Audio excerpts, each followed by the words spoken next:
Bonjour à toutes et à tous et bienvenue sur le plateau d'une nouvelle émission pour changer de vie. Je suis ravie d'être avec vous aujourd'hui pour cette émission organisée par le groupement Les Mousquetaires pour vous parler d'entrepreneuriat en réseau, du modèle mousquetaire, pour donner la parole aux entrepreneurs qui sont avec moi sur ce plateau et qui font ce modèle et pour tenter de répondre à vos questions. Le groupement Les Mousquetaires, je vous le rappelle, c'est un acteur majeur de la grande distribution avec 4000 points de vente en Europe, 7 enseignes et plus de 3000 chefs d'entreprise indépendants. Et qui mieux que ces chefs d'entreprise pour vous parler aujourd'hui des enseignes bricolage du groupement, Bricomarché, Bricorama et Bricocash. J'ai donc le plaisir d'avoir à mes côtés Laurent Pussat. Bonjour Laurent. Bonjour. Yannick Manin. Bonjour Yannick. Bonjour. Thomas Sauvage. Bonjour Thomas. Bonjour. Et Philippe Tonicello. Bonjour. Ensemble, aujourd'hui, nous allons parler du marché du bricolage, du modèle mousquetaire évidemment, de la spécificité des enseignes brico au sein du groupement Les Mousquetaires et du métier de chef d'entreprise. C'est parti pour l'émission pour changer de vie.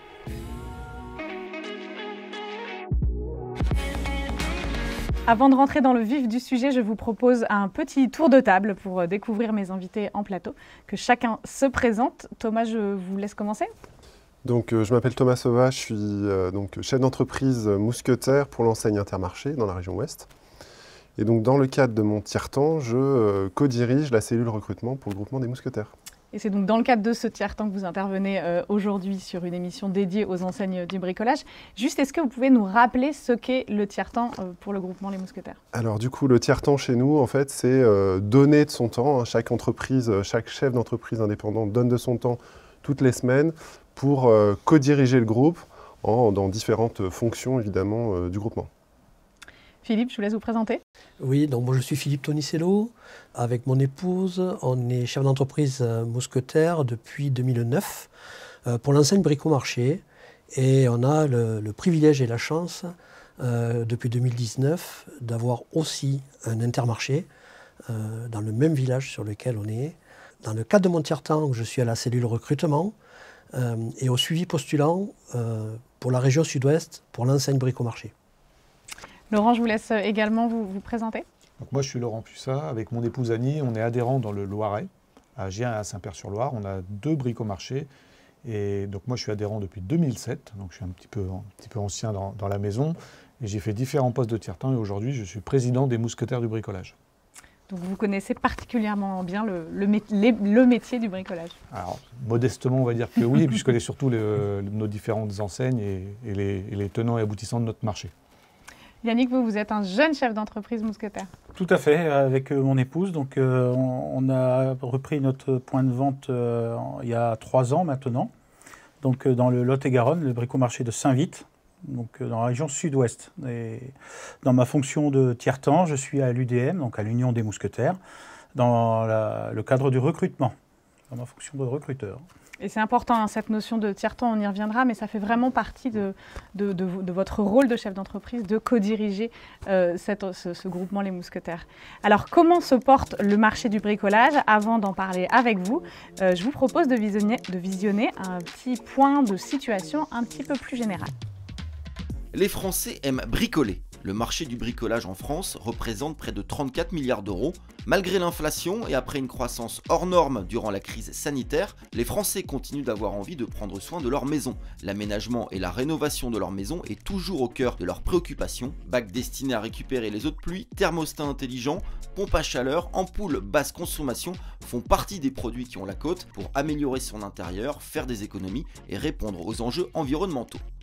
Le budget annuel moyen des dépenses habitat dépasse les 2 000 € par an. Ces dépenses se font principalement en magasin. 4 groupes se partagent 91% du marché, le consommateur ayant besoin de conseils, d'accompagnement et de prix compétitifs. Les principaux facteurs de fréquentation d'une enseigne sont la proximité avec le domicile ou le lieu de travail, le rapport qualité-prix et les prix. Les services plébiscités sont la reprise de marchandises, le click and collect et le SAV. Autant d'enjeux auxquels les acteurs traditionnels du bricolage doivent répondre pour que les magasins physiques gardent leur avantage concurrentiel sur le digital. Alors Laurent, on l'a vu, le marché du bricolage est un marché qui se porte bien, même s'il connaît un petit ralentissement après la formidable croissance qu'il a connue au moment de la crise sanitaire de 2020. Oui, c'est vrai. Là, on a un moment un peu plus calme, avec une légère décroissance, mais on est sur un marché qui durablement a de la croissance et qui a toujours de belles perspectives. Pourquoi des belles perspectives? Parce que tout simplement, aujourd'hui, c'est un marché pour lequel les clients attachent beaucoup d'importance, notamment avec la notion de cocooning, ou comment je suis bien chez moi, comment je profite de mon intérieur, de mon jardin, puisque nos enseignes sont très fortes sur l'aspect jardin. Et donc, sans arrêt, on a des relais de croissance.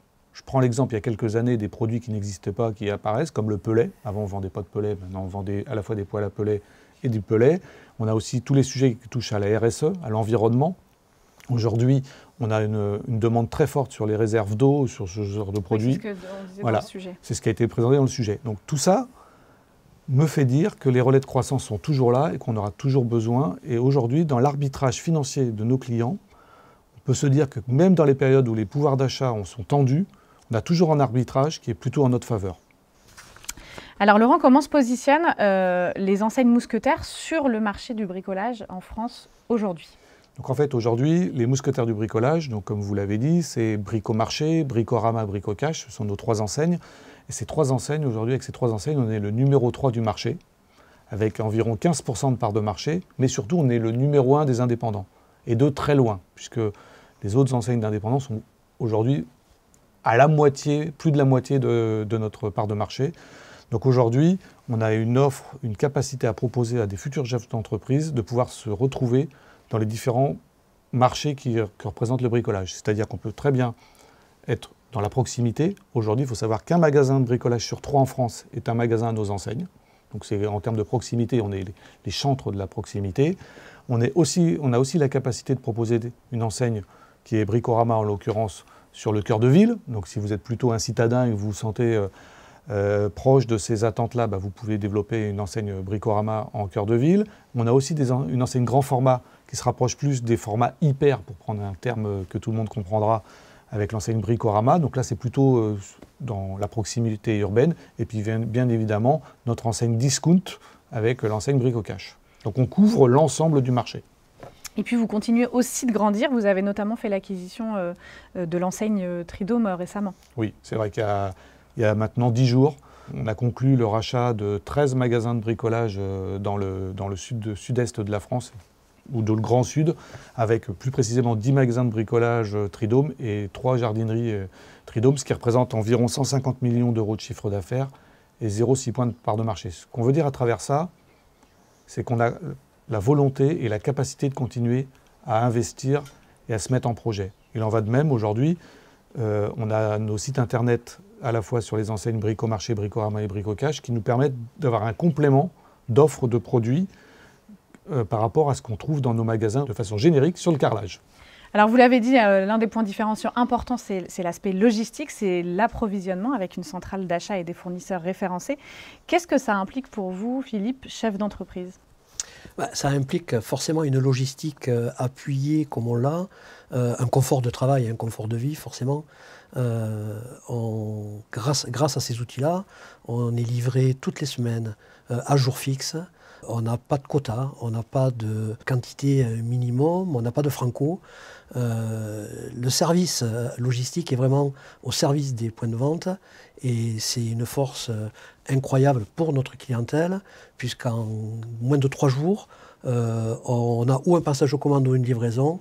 Donc on a un service client qui est très fort et très appuyé. Et donc ça renforce la proximité qui est très importante obligatoirement, pour les enseignes brico. C'est pas anodin, ça renforce effectivement la relation client que l'on a. Et c'est vrai que cette fonction support et cette vocation à être livré sans quantité, sans volume, parce que Laurent le disait, aujourd'hui on a un parc énorme avec une disparité terrible de surface de mètres carrés par magasin. On a tous le même confort de vie, le même confort de livraison. Ça ne vous empêche pas non plus de faire appel à des fournisseurs plus locaux. Et ça, c'est important. Complètement. On est des chefs d'entreprise indépendants. Donc, on a toute vocation, effectivement, localement, à trouver des petits fournisseurs.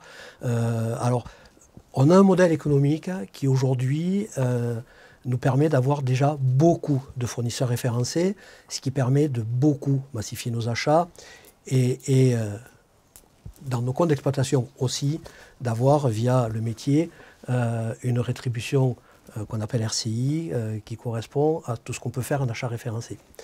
Le groupement a tellement aujourd'hui de bonnes vocations, c'est que même localement, même régionalement, aujourd'hui on arrive à avoir des fournisseurs référencés région sur des typologies très précises. Je pense aux chrysanthèmes par exemple, où pendant des années il fallait qu'on achète vraiment sur le producteur local. Aujourd'hui ces producteurs locaux sont référencés, donc rentrent dans notre capacité d'achat et rentrent dans notre objectif. Ça participe évidemment à une dynamique économique locale qui est particulièrement importante pour vous, chef d'entreprise en zone rurale, semi-rurale. Obligatoirement, c'est pas anodin. Ces gens-là s'identifient à nous, voient qu'on n'est pas des multinationales, qu'on est près du terrain, qu'on est près d'eux. On revient à l'aspect humain, c'est qu'on fait vivre aussi ces entreprises-là, on leur fait participer à notre évolution de nos métiers, sur le tissu économique local, c'est important. Je voudrais rebondir sur l'aspect local. C'est vrai que moi j'ai l'habitude de donner une image, une phrase que tout le monde va bien comprendre. Je dis toujours à nos élus, non seulement on est chef d'entreprise mousquetaire, mais en plus on paye nos impôts sur place. Je parle des impôts personnels. Et donc tout ça c'est important parce qu'on est plusieurs, on est nombreux à investir dans la vie locale. Alors du temps, ça c'est évident dans les associations, on est quelques-uns à faire des choses. Et puis aussi on est souvent sponsor du club sportif local ou il y en a certains qui financent notamment la troupe de théâtre locale, ce genre de choses. Donc à la différence de certains groupes où les collaborateurs passent quelque temps sur la ville et entre guillemets participent peu à la vie locale, nous, on est ancrés dans le territoire. Et puis aussi, il y a une dynamique qui se crée avec les élus locaux. Je vous propose d'écouter un chef d'entreprise qui nous parle justement de l'importance de cette implantation au niveau local. Bonjour, je m'appelle Christophe Fagot. Avec mon épouse, nous avons repris le bricomarché de Groyer en septembre 2008, en rural, puisque nous on estime quand même qu'on est en rural, puisqu'on est sur une ville de 13 000 habitants. La particularité de notre métier, c'est d'être en proximité avec nos clients, pour pouvoir répondre au plus grand nombre de questions et surtout se permettre de faire évoluer nos gammes, d'avoir effectivement ce côté reconnaissance vis-à-vis de nos clients, qui sont extrêmement importantes pour le développement économique du magasin. Je me suis installé à Groyer il n'y a pas longtemps, ce qui fait que pour installer la maison, j'ai été obligé de venir trouver un magasin de bricolage. En fait, je trouve tout ce qu'on cherche ici facilement. Si on a effectivement des petits commerces qui sont en centre-ville en plus, qui sont accessibles et qu'on peut y venir faire ses emplettes, je pense que c'est vital pour des petites villes comme ça qui justement perdent un peu de population. Je viens de déménager il y a 2 mois. Je cherchais à me rapprocher des services, des magasins, mais aussi des médecins, des pharmacies. Et je trouve que c'est important de pouvoir discuter avec quelqu'un qui conseille, qui dit ça c'est meilleur que ça il vaudrait mieux ça, etc. C'est vrai que l'air de rien, le simple fait de s'implanter dans une ville qui te permet d'avoir pas mal de commodités en fait, ça améliore le confort de vie, ouais, bien sûr. Pour la réalisation de ce point de vente, nous avons eu un appui stratégique extrêmement important avec la municipalité, puisque le maire en personne s'est muni du dossier et nous avons pu échanger à de nombreuses reprises sur la réalisation, qu'est-ce qu'on allait faire exactement, qu'est-ce qu'on allait apporter à la ville, qu'est-ce qu'on allait apporter aux clients de la ville, puisque il y a quand même un développement commercial commun qui permettait à la ville d'avoir une entrée de ville extrêmement dynamique et tout ça rénové au goût du jour, qui permettait facilement de se dire aujourd'hui les mousquetaires sont une part importante de la ville et permettent un développement économique très intéressant, que ce soit pour nous le magasin bien sûr, mais également pour la ville. J'invite effectivement mes collègues ou futurs collègues à se nourrir de ce partenariat que l'on a avec la mairie, parce que sans la mairie aujourd'hui on n'arrive pas à développer comme on veut. Et à partir du moment où c'est quelque chose qui est commun, on a plutôt intérêt à travailler ensemble plutôt que travailler les uns contre les autres. Philippe, ça fait écho en vous ce que raconte Christophe Fagot? Oui, forcément. L'expérience de Sophie et Christophe, qui est toute récente, sur un maillage de territoire qui est déjà une ville moyenne, grâce, et il le dit bien, aux élus locaux et à la mairie, et à l'implication totale de tous les acteurs du territoire, on fait que, on le voit dans le film, a sorti un magasin exemplaire, avec ce nouveau projet, ce nouveau concept qu'on a qui est magnifique, sans oublier l'axe majeur qui est l'aspect client, la relation client. Donc on n'est pas des multinationales, on a vraiment à cœur de mettre le client au cœur de notre sujet, de notre projet. Et juste pour revenir sur ce que disait Laurent sur nos territoires, de la vie locale, on a beaucoup de maillages, alors j'y reviens, ruraux, semi-ruraux, même si on a bien évolué. Souvent, très souvent, on est l'acteur majeur de notre ville et l'employeur souvent principal de notre ville. C'est pas anodin parce qu'on fait vivre des familles, des familles ont des enfants, ces enfants forcément vont à l'école, aux associations sportives et on est très attaché à cette proximité et on est très attaché à ces valeurs de territoire.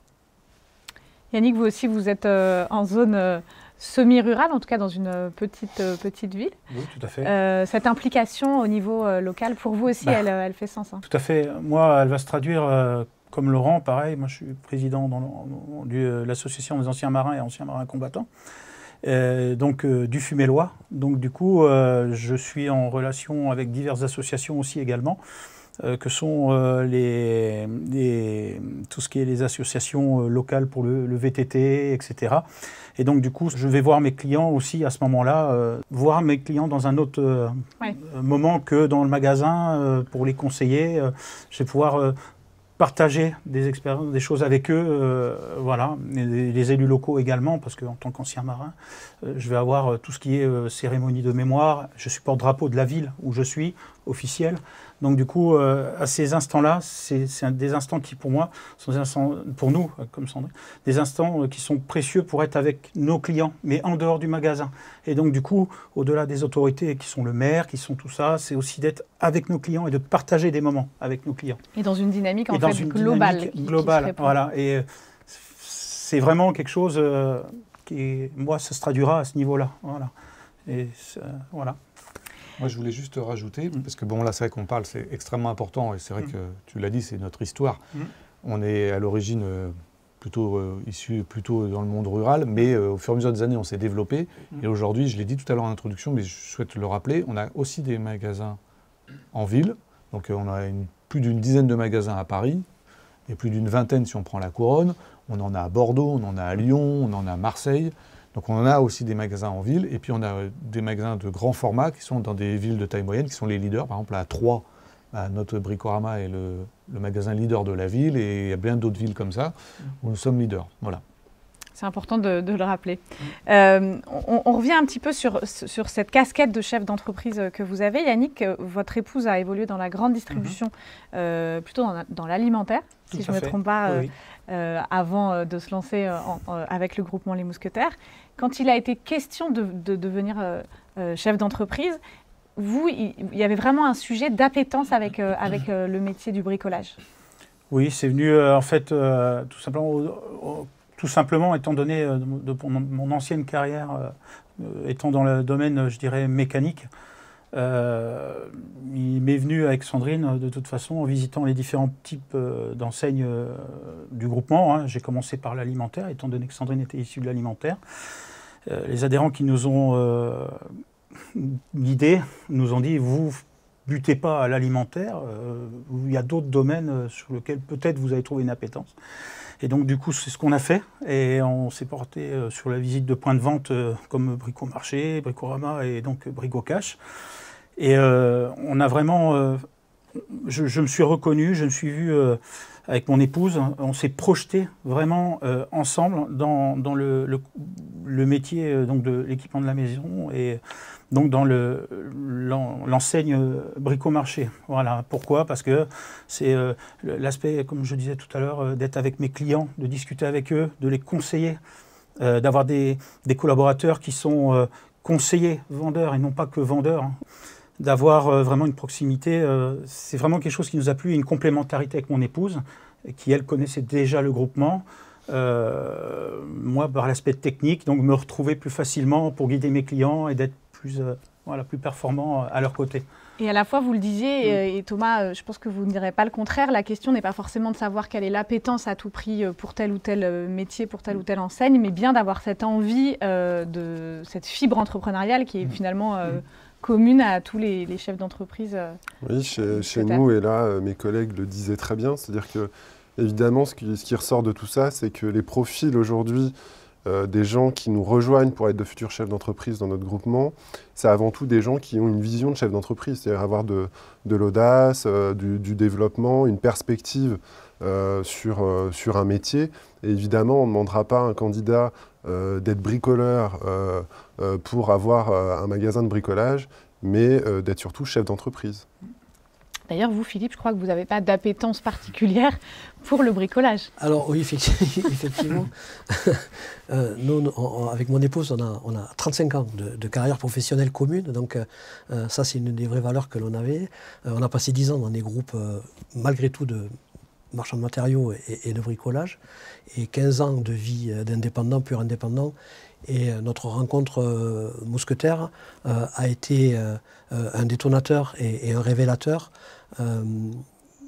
d'esprit d'entreprendre l'initiative. Effectivement, la personne qui nous a vendu les valeurs mousquetaires, qui est un adhérent Intermarché qui maintenant est en retraite avec une belle carrière, a réussi à nous transmettre ces valeurs-là. Donc on n'avait aucune appétence particulière sur le marché du bricolage. Malgré tout, on avait eu une petite expérience, mais ce qui nous a surtout plu, c'est cette interdépendance dans l'indépendance. Après 15 ans de vie d'indépendant, pur indépendant dans le sport, on s'est fait un peu rattraper forcément par ces grandes enseignes. Il y avait un virage à prendre et de par l'humain et de par des rencontres, il était évident que ça pouvait être que le groupement des mousquetaires. Oui, finalement, c'est le modèle mousquetaire avant le métier, avant même l'enseigne qui vous a séduit. Complètement. Ça a été bien dit, forcément Thomas l'a dit. Après, malgré tout, on parle d'équipement de la maison, il faut avoir une appétence un peu poussée sur l'univers du bricolage. Pourquoi? Parce que on est sur des métiers techniques, sur des métiers de renseignement produit, de renseignement client. Sauf qu'on a nos équipes pour ça. Moi, je suis peut-être le meilleur exemple. Je dois être le plus mauvais vendeur de mon petit magasin. Par contre, avec des équipes solides et en fédérant ces équipes-là, et en ayant tout un contexte autour de nous, mousquetaires, on ne peut que réussir. Alors, pour vous immerger un peu plus dans cette vie de chef d'entreprise sur les métiers du bricolage, je vous propose de regarder ce Vie ma vie dans un magasin Bricorama à Rambouillet.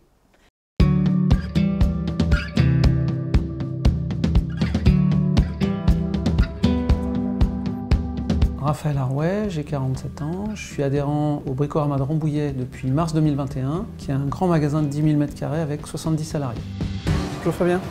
Bonjour.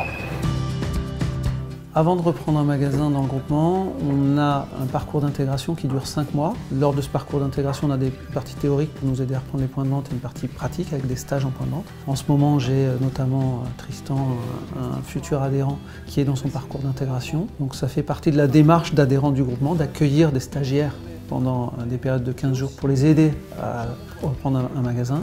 C'est vrai que l'accompagnement qu'on a dans toute la phase d'intégration, il nous sert à différents niveaux.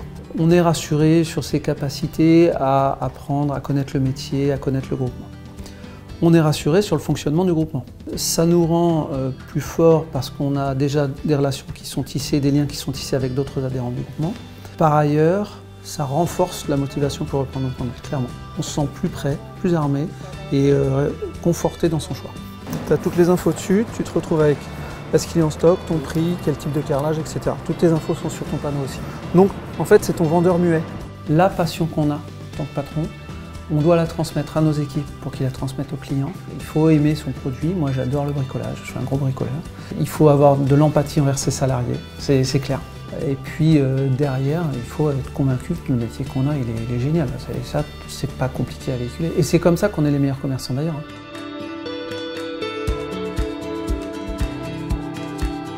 Est-ce que vous pouvez me redescendre les radiateurs mobiles? Regardez ce qu'on a en réserve pour les mettre en accessible pour les clients.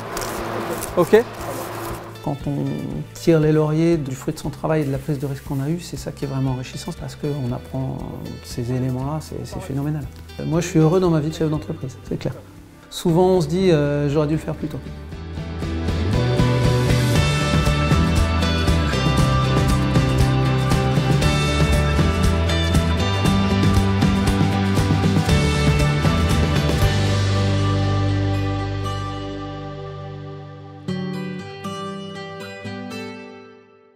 Alors du coup, à tous les quatre, je vous demande, est-ce que vous vous retrouvez dans ce portrait de Raphaël?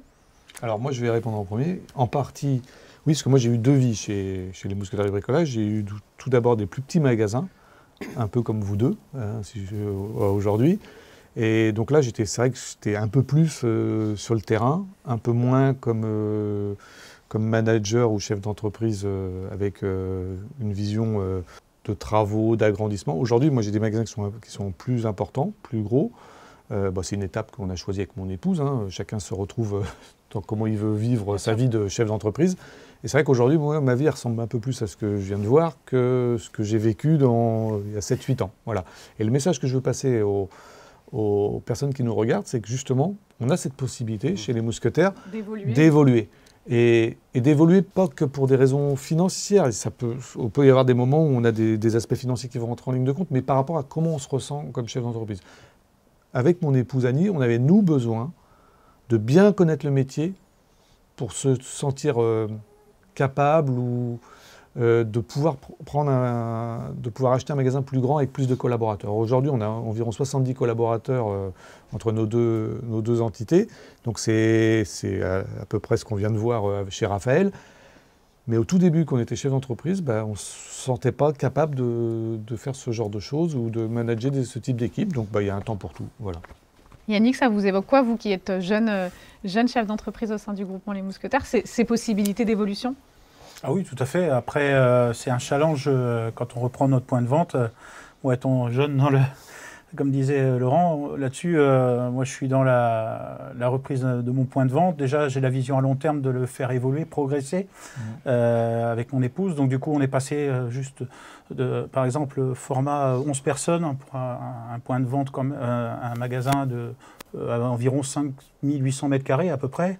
Maintenant, on est une vingtaine de collaborateurs qu'on forme, qu'on prépare, qu'on fait monter en compétences et qu'on passe du temps là-dessus avec eux. On apprend à se connaître, on apprend à confier les choses, à donner de notre confiance également et eux à nous la donner aussi également.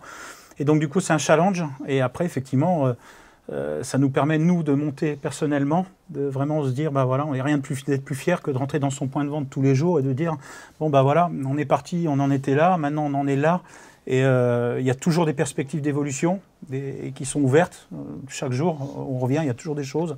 Et du coup, ça, c'est des choses qui nous, comme c'était dit, qui nous réconfortent énormément.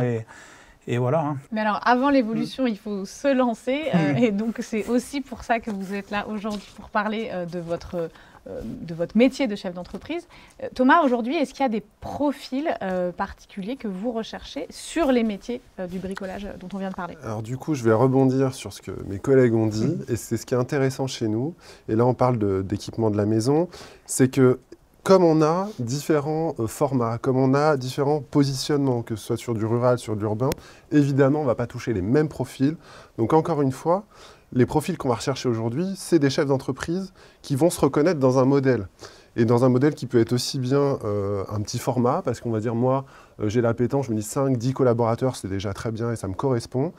Et pourquoi pas avoir une cinquantaine, soixantaine de collaborateurs, parce qu'on est plus à l'aise sur ce modèle-là, ou parce qu'on aura déjà eu une expérience de chef d'entreprise et déjà managé avant. Donc c'est ça qu'il faut retenir, c'est-à-dire que je crois qu'il n'y a pas de barrière, il n'y a pas de limite à se donner chez nous. Si on a envie d'entreprendre et faire partie d'un collectif, eh bien on a tout type de propositions et d'enseignes qui sont à la portée de tout le monde. Alors, quelles sont les conditions d'accessibilité pour les différentes enseignes qu'on vient d'évoquer? Alors, on a une différence à faire entre les enseignes Bricomarché et Bricorama, qui sont un apport, et on en reviendra après, je pense, mais de 100 000 €, et Bricocash de 200 000 €. Ok. Et donc, vous insistez sur le mot apport parce que c'est important. Exactement, parce que chez nous, donc, on est sur un modèle de commerce associé et pas de franchise. Hein, il faut bien faire ce distinguo. Ce qui veut dire que l'apport qu'on demande à nos candidats qui rentrent dans le parcours chez nous de recrutement va être un montant financier qui va être au niveau de leur capital, le capital de leur société, qui va être là pour faire avancer leur entreprise et non pas un système de royalties ou de droits d'entrée qu'il pourrait y avoir sur un modèle classique de franchise. Ça fait la différence, ça, quand on se lance dans cette grande aventure de l'entrepreneuriat? Sûrement, parce qu'en fait, c'est déjà, on ne se sent pas... moi, j'imagine, je ne l'ai jamais vécu, mais je pense qu'on ne se sent pas confisqué de quelque chose, déjà, parce qu'un droit d'entrée, comme son nom l'indique, c'est payé et puis c'est perdu. Là, en fait, c'est plutôt, ça montre dès le départ le fonctionnement qu'on va avoir. C'est-à-dire que c'est un fonctionnement de confiance. Et puis, parce que, en fait, on apporte, comme tu l'as dit, Thomas, on apporte de l'argent qu'on va mettre en capital. Donc, on n'est pas confisqué, on va le mettre en capital. Et puis, tout de suite, ça montre le principe d'où on va participer à l'entreprise commune, à faire progresser à la fois soit notre référencement produit, soit notre logistique, soit comme vous deux le recrutement, enfin comme vous trois pardon. Et ça, dès le départ, ça c'est bien clair, même sur le principe de l'apport en fait. Est-ce qu'il y a des opportunités à saisir précisément sur tel ou tel territoire ou sur telle ou telle enseigne, ou finalement il y a des opportunités à saisir? Alors aujourd'hui, sur le nombre de recrutements qu'on va faire, on est environ à une trentaine d'entités, entités couple ou solo, célibataire, peu importe, en tout cas des gens qui ont envie de se lancer dans l'entrepreneuriat. Donc une trentaine d'entités sur l'année, toutes enseignes confondues sur le bricolage, c'est-à-dire l'équipement de la maison dans sa globalité.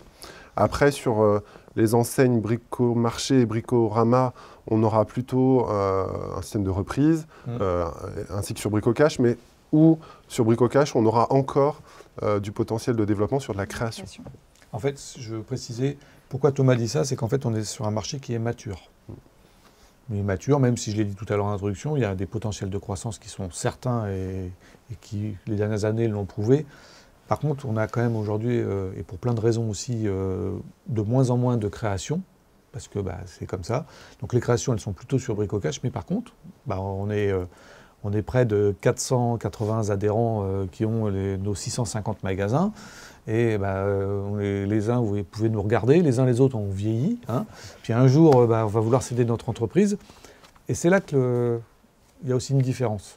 Pour tous les chefs d'entreprise aujourd'hui qui ne sont pas dans un modèle de commerce associé comme le nôtre, un jour, pour vendre leur entreprise, c'est pas toujours facile, parce qu'il n'y a pas de perspective. Nous, avec la puissance de nos enseignes, les moyens qu'on y met, le temps qu'on y consacre tous les quatre notamment, fait que nos enseignes, elles ont une valeur et elles ont des perspectives. Et ça attire les futurs repreneurs.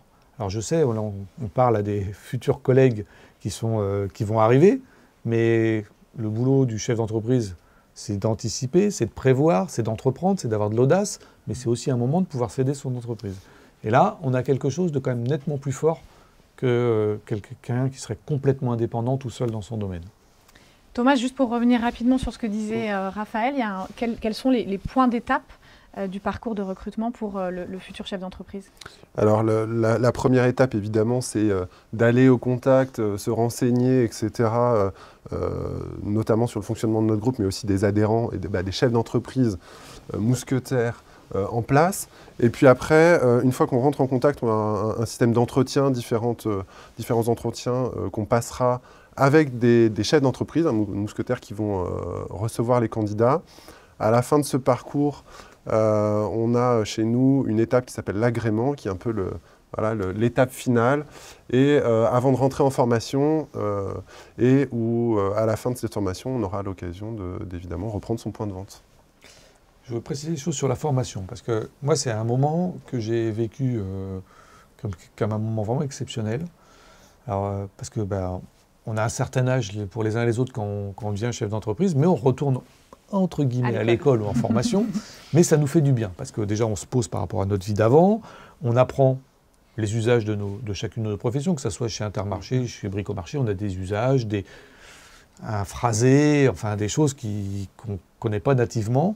On apprend aussi, il y en a par exemple, ma femme était dans la banque, elle avait plutôt une dimension financière qu'elle maîtrisait, moi c'était très nouveau pour moi, Donc là, on s'est rééquilibré aussi dans le couple sur les connaissances. Moi, j'avais quand même des connaissances sur la grande distribution, parce que j'avais travaillé au tout début de ma carrière chez Intermarché. Donc j'avais quand même des connaissances sur la grande distribution, ma femme pas du tout. Et tout ça, ça permet ce rééquilibrage. Déjà de se former, puis ce rééquilibrage aussi de mise à niveau dans le couple pour qu'on ait tous les deux le même... si on le fait en couple, on est tous les deux les mêmes niveaux. Donc moi, c'est une période que j'ai adorée. Et puis surtout, on ne fait pas que la théorie. Là, je vous parle de théorie, mais on fait, ça a été dit un peu par Raphaël, on fait des périodes alternées, théorie, pratique. On fait du vie ma vie. On fait du vie ma vie, voilà, c'est complètement ça. Et on va être au contact d'un chef d'entreprise ou d'un couple qui va nous expliquer c'est quoi leur vie de tous les jours, parce qu'il y a des choses qui peuvent être dites et expliquées en formation, puis des choses qu'on découvre en faisant le vie ma vie, justement. Alors, à tous, qu'est-ce que vous pourriez dire à ce potentiel candidat, à ce futur chef d'entreprise qui vous regarde, là, qui vous a regardé, pour lui donner envie encore plus, si on peut, parce que vous avez dit beaucoup de choses, de rejoindre les Mousquetaires? Moi j'espère qu'on a su transmettre en peu de temps, qu'on a un modèle économique unique, un modèle économique atypique, qui forcément, Laurent l'a dit à plusieurs fois, a aujourd'hui de beaux jours devant lui, de par ce qui vient de se passer très récemment dans ce rachat-là. Il ne faut pas avoir peur de se lancer l'aventure. On a la capacité d'accueillir des gens de tout niveau, de toute vocation.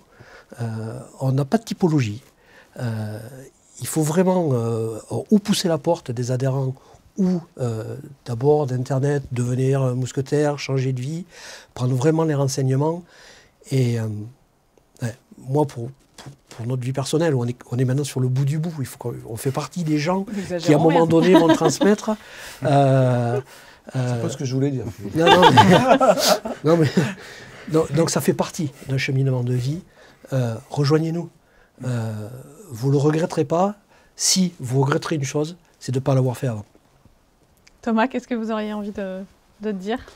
Je compléterai rapidement, mais c'est vrai que je crois que cette expérience d'être chef d'entreprise indépendant et participer à ce collectif, c'est quand même quelque chose d'assez unique. Et on rentre un peu dans une grande famille où on a la possibilité quand même de s'épanouir aussi bien sur son propre point de vente, ou sur ses points de vente, et de s'épanouir aussi avec des collègues.